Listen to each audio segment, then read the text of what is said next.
ଜୟ ଜଗନ୍ନାଥ ସାୟନା ଓଡ଼ିଆ ଟେକ୍କୁ ଆପଣମାନଙ୍କୁ ସ୍ୱାଗତ। ଦର୍ଶକ ବନ୍ଧୁ, ବର୍ତ୍ତମାନ ମହିଳାମାନଙ୍କ ପାଇଁ ଆସିଲା ସୁବର୍ଣ୍ଣ ସୁଯୋଗ।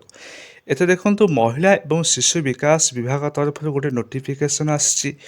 ଅଙ୍ଗନବାଡ଼ି ରିକ୍ରୁଟମେଣ୍ଟ 2024-25 ପାଇଁ ଏଠି 384ରୁ ଉର୍ଦ୍ଧ୍ୱ ଏଠି ପୋଷ୍ଟ ରହିଛି। ଆପଣମାନଙ୍କ କ୍ୱାଲିଫିକେସନ୍ ଏଠି 10th ରହିପାରିବ ଏବଂ +2 ଏବଂ +3 ରହିପାରିବ। ଏଠି ଆପଣମାନେ କିପରି ଏହାକୁ ଆବେଦନ କରିବେ ଏବଂ କେଉଁ ପୋଷ୍ଟ ବାହାରିଛି, ସୁପରଭାଇଜର, ଅଙ୍ଗନବାଡ଼ି କର୍ମୀ, ହେଲ୍ପର ଏବଂ ଟିଚର, ଏ ଅନ୍ୟାନ୍ୟ ପୋଷ୍ଟ ରହିଛି। ଆପଣମାନେ ନିଜ ମୋବାଇଲ ଫୋନରେ କିପରି ଜାଣିପାରିବେ, ମୁଁ ଆପଣମାନଙ୍କୁ ଡିଟେଲ୍ସ କହିବି ଓ ତାପରେ ଆପଣମାନେ ଏହାକୁ ଷ୍ଟେପ୍ ବାଇ ଷ୍ଟେପ୍ କିପରି ଆବେଦନ କରିବେ ମୁଁ ସମ୍ପୂର୍ଣ୍ଣ ରୂପେ କହିବି। ଆପଣମାନେ ଭିଡ଼ିଓଟିକୁ ଶେଷ ପର୍ଯ୍ୟନ୍ତ ଦେଖନ୍ତୁ। ଚାଲନ୍ତୁ ଦେଖିବା ଯେ ଅଙ୍ଗନବାଡ଼ି ପୋଷ୍ଟ ଆପଣଙ୍କ ବ୍ଲକରେ କେତୋଟି ପୋଷ୍ଟ ବାହାରିଛି, ଆପଣମାନେ ଏହାକୁ କିପରି ଆବେଦନ କରିବେ। ଆପଣମାନେ ନିଜ ମୋବାଇଲ ଫୋନର କ୍ରୋମ୍ ବ୍ରାଉଜର ଏଠି ଅନ୍ କରିବେ। ଆପଣ ସମସ୍ତ ମୋବାଇଲ ଫୋନ୍ ୟୁଜ୍ କରୁଛନ୍ତି, ଦେଖନ୍ତୁ ଏହିପରି ଗୋଟେ ଇଣ୍ଟରଫେସ୍ ଆସିବ। ଆପଣମାନେ ଏଠି ଜଷ୍ଟ ସର୍ଚ୍ଚ କରିବେ ଅଙ୍ଗନବାଡ଼ି। ଏଠି ଆପଣ ଅଙ୍ଗନବାଡ଼ି ସର୍ଚ୍ଚ କରନ୍ତୁ, କିଛି ସମୟ ଆପଣ ୱେଟ୍ କରନ୍ତୁ। ଦେଖନ୍ତୁ, ଆପଣମାନେ ସର୍ଚ୍ଚ କଲା ପରେ ଏହିପରି ଗୋଟେ ପେଜ୍ଟି ଆସିବ। ଆପଣମାନେ ଅଙ୍ଗନବାଡ଼ି ସର୍ଚ୍ଚ କରିପାରିବେ, ନହେଲେ ଅଙ୍ଗନବାଡ଼ି ପୋର୍ଟାଲ ଏଙ୍ଗେଜମେଣ୍ଟ awc.odisha.gov.in ଆପଣମାନେ ଏହା ବି ସର୍ଚ୍ଚ କରିପାରିବେ। ତେଣୁ ଯେଉଁ ପ୍ରଥମ ଅପସନ୍ଟି ଆସିବ ଅଙ୍ଗନବାଡ଼ି ଏଙ୍ଗେଜମେଣ୍ଟ, ଆପଣମାନେ ଏଠିକି କ୍ଲିକ୍ କରିବେ।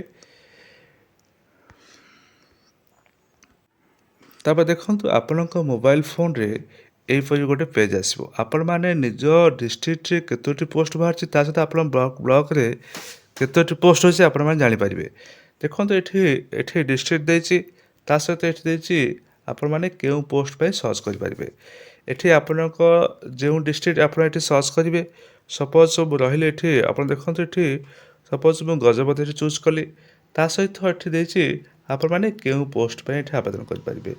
ଏଠି ତିନୋଟି post AWW and AWH O AWM worker, helper and ରହିଛି, ଏଠି ପୋଷ୍ଟ ରହିଛି। ତାପରେ ଦେଖନ୍ତୁ, ଆପଣମାନେ ଚାହିଁଲେ ଯେକୌଣସି ପୋଷ୍ଟକୁ ବା ସର୍ଚ୍ଚ କରିପାରିବେ ଆପଣ ଚାହୁଁଥିବା ମୁତାବକ। ଏଠି ଆପଣ ଦେଖନ୍ତୁ, ଏଠି ମୁଁ ହେଲ୍ପରକୁ ଏଠି ଚୁଜ୍ କଲି। ତାପରେ ଦେଖନ୍ତୁ, ଏଠି ଗୋଟେ ସର୍ଚ୍ଚ ଅପସନ୍ ରହିଛି। ଆପଣମାନେ ଏଇ ସର୍ଚ୍ଚ ଅପସନ୍କୁ କ୍ଲିକ୍ କରି ଦେଖିପାରିବେ। ଦେଖନ୍ତୁ, ଏହିପରି ଗୋଟେ ପେଜ୍ ଆସିବ। ତ ଆପଣମାନେ ତଳୁ ତଳୁ ସ୍କ୍ରଲ୍ କରିବେ। ଏଠି ଦେଖନ୍ତୁ, ଆପଣ ଏଠି ଦେଇଛି ଅଙ୍ଗନବାଡ଼ି ସେଣ୍ଟର, ଆପଣ କେଉଁ ଡିଷ୍ଟ୍ରିକ୍ଟ, କେଉଁ ପ୍ରୋଜେକ୍ଟ, କେଉଁ ଏରିଆରେ ଅଛି, କେତୋଟି ପୋଷ୍ଟ ଭ୍ୟାକେନ୍ସି ରହିଛି, ଏହା ଅନଲାଇନ୍ ଲାଷ୍ଟ କେବେ ଅଛି ଆଉ ଏଣ୍ଡିଂ କେବେ ଶେଷ ତାରିଖ। ଏଠି ଅଛି ଆପ୍ଲାଏ ଅପସନ୍, ବା ଏଠି ଆପଣ ଚାହିଁଲେ PDF ମାଧ୍ୟମରେ ମଧ୍ୟ କେଉଁ କେଉଁ ଡକୁମେଣ୍ଟକୁ ଆପଣଙ୍କୁ ଆଟାଚ୍ କରିବାକୁ ପଡ଼ିବ, ଏ ଡିଟେଲ୍ସ ରହିଛି। ଆପଣ ଏଠି ମୁଁ କିପରି କହିବି ଆପଣମାନେ କିପରି ଏହାକୁ ଆବେଦନ କରିବେ। ଆପଣ ନିଜ ଡିଷ୍ଟ୍ରିକ୍ଟ ମୁତାବକ ଏଠି ଚୁଜ୍ କରିବେ, ତାପରେ ତଳୁ ତଳୁ ଦେଖିବେ ଆପଣଙ୍କ ଏରିଆରେ କେତୋଟି ପୋଷ୍ଟ ରହିଛି, ଡିଟେଲ୍ସ ସର୍ଚ୍ଚ କରିବେ। ତାପରେ ଆପଣମାନେ ଯେଉଁ ଏରିଆର ବା ଯେଉଁ ଗ୍ରାମ ପଞ୍ଚାୟତର ତାକୁ ଦେଖିକି ଆପଣମାନେ ଆବେଦନ କରିପାରିବେ। ଚାଲ ଦେଖିବା ଯେ ଆମେ କିପରି ଆବେଦନ କରିବା। ସପୋଜ୍ ଆପଣ ଦେଖନ୍ତୁ, ଏଠି ରହିଛି ଗୋଟେ ଅପସନ୍, ଏଠି ଗୁଣ୍ଡପଦ ରହିଛି, ଏଠି ରାୟଗଡ଼ାର, ଏଠି ରହିଛି କ'ଣ ଶେଷ ତାରିଖ ଅଛି 27/9/2024, ଏଠି ରହିଛି 27 ତାରିଖ ପାଇଁ ରହିଛି ଡେଟ୍ ଏଠି। ତ ଆପଣମାନେ ତା ପୂର୍ବରୁ ଏଠି ଆବେଦନ କରିବାକୁ ପଡ଼ିବ। ଦେଖନ୍ତୁ, ଏଠି ରହିଛି ଆପଣମାନେ ଦେଖିଥିବେ ଏଠି ଆପ୍ଲାଏ ଅପସନ୍ ରହିଛି, ଗ୍ରୀନ୍ ବଟନ୍ ରହିଛି। ଏଠି ଆପଣ କ୍ଲିକ୍ କରିପାରିବେ। ଆପଣମାନେ କେଉଁ ଡକୁମେଣ୍ଟକୁ ଚୁଜ୍ କରିବେ, ଏଠି ରହିଛି ଡିଟେଲ୍ସ। ଚାଲନ୍ତୁ ଦେଖିବା, ଏଠି ଆପଣ କ୍ଲିକ୍ କରନ୍ତୁ। ଆପଣମାନେ ଆପ୍ଲାଏ ଅପସନ୍ଟି କ୍ଲିକ୍ କଲା ପରେ ଦେଖନ୍ତୁ, ଏଇଠି ଆସିବ ଯେ ୟୁଜର ନେମ୍, ପାସୱାର୍ଡ଼, ଏଠି କ୍ୟାପ୍ଚା କ୍ଲିକ୍, ତାପରେ ଲଗ୍ଇନ୍ କରିକି ଆପଣମାନେ ଆବେଦନ କରିପାରିବେ। ତ ଆପଣମାନେ ୟୁଜର ନେମ୍ କେବେ କ୍ରିଏଟ୍ କରିବେ, ତା ସହିତ ପାସୱାର୍ଡ଼ କ୍ରିଏଟ୍ କରି ଚାଲନ୍ତୁ ଦେଖିବା। ତାପରେ ଆପଣମାନେ ଷ୍ଟେପ୍ ବାଇ ଷ୍ଟେପ୍ ଏଠି ଆବେଦନ କରିବେ। ତ ଆପଣମାନେ ପୁଣି ଥରେ ଫେରିଯିବ ହୋମ୍ ପେଜ୍କୁ। ଦେଖନ୍ତୁ, ତଳୁ ତଳୁ ସ୍କ୍ରଲ୍ କରି ଦେଖନ୍ତୁ, ଏଠି ଦେଇଛି ଯେ ଅଙ୍ଗନବାଡ଼ି ଏଙ୍ଗେଜମେଣ୍ଟ ପୋର୍ଟାଲ। ଏଠି ଦେଖନ୍ତୁ ଗୋଟେ ଅପସନ୍ ରହିଛି, ଆପଣମାନେ ଏଠି କ୍ଲିକ୍ କରିବେ। ଦେଖନ୍ତୁ, ତାପରେ ଆପଣମାନେ ଅଙ୍ଗନବାଡ଼ିର ହୋମ୍ ପେଜ୍ କଲା ପରେ ଦେଖନ୍ତୁ, ଏଠି ପବ୍ଲିକ୍ ୟୁଜର ରେଜିଷ୍ଟ୍ରେସନ୍ ନମ୍ବର ଏଠି କ୍ରିଏଟ୍ କରିବାକୁ ପଡ଼ିବ।